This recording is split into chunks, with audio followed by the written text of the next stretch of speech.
Proses anti-rasisme yang dimulai di Amerika Serikat beberapa tahun lalu telah menyebar ke Eropa dan dunia.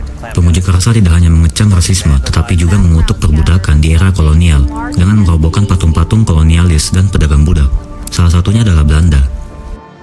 Perdagangan budak banyak dilakukan pada masa penjajahan Belanda di Indonesia, khususnya di Sumatera Utara. Perdagangan manusia untuk buruh perkebunan yang dikenal dengan istilah kuli banyak dilakukan sekitar 150 tahun yang lalu. Pada tahun 1600-an, perusahaan India Timur Belanda atau VOC mulai menjajah sebagian wilayah Indonesia.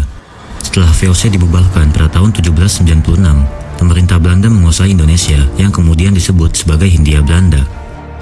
Penjajahan Indonesia yang dimotivasi oleh kepentingan ekonomi Belanda digambarkan sebagai misi pembudayaan, yaitu anggapan bahwa orang Indonesia primitif dan terbelakang, sedangkan Belanda sebagai orang Eropa akan membudayakan dan memajukan mereka.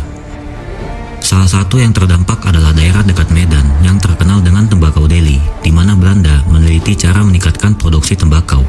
Namun di balik masa keemasan dan keberhasilan Belanda, banyak sekali korban manusia yang membangun perkebunan di Sumatera Utara.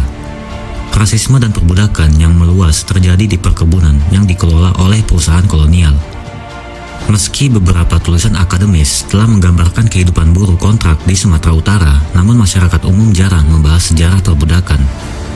Medan yang terkenal sebagai kota perdagangan di awal abad ke-20 pernah mendirikan dua monumen untuk memperingati kejayaan para pedagang budak.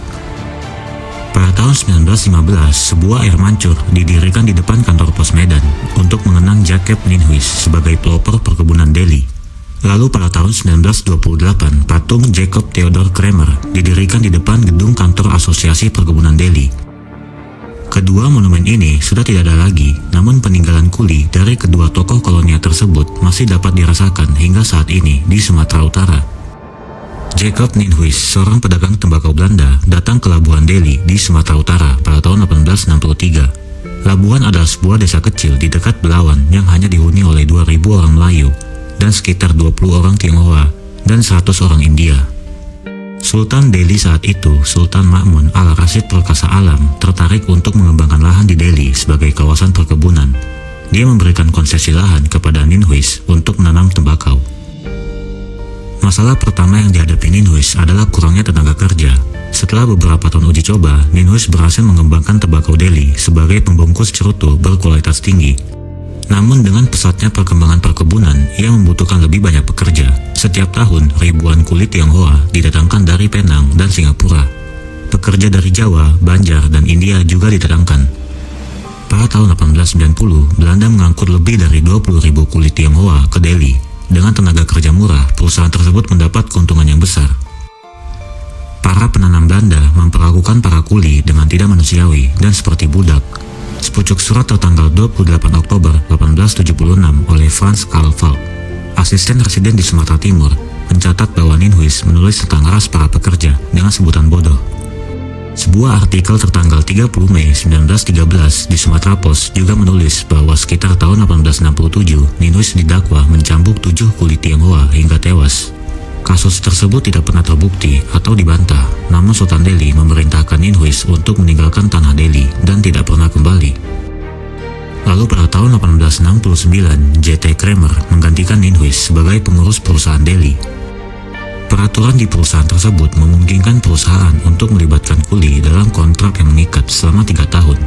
Kontrak tersebut mencakup sanksi pidana yang memungkinkan perusahaan untuk menghukum para pekerja jika mereka membatalkan perjanjian tersebut.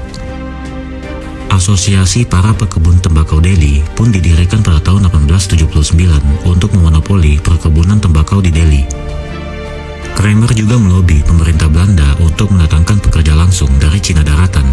Pada tahun 1900, 6.900 pekerja didatangkan langsung dari pelabuhan Swato di Provinsi Guangdong dan Hong Kong. Dari tahun 1888 hingga 1930, lebih dari 200.000 pekerja Cina dikirim ke Delhi.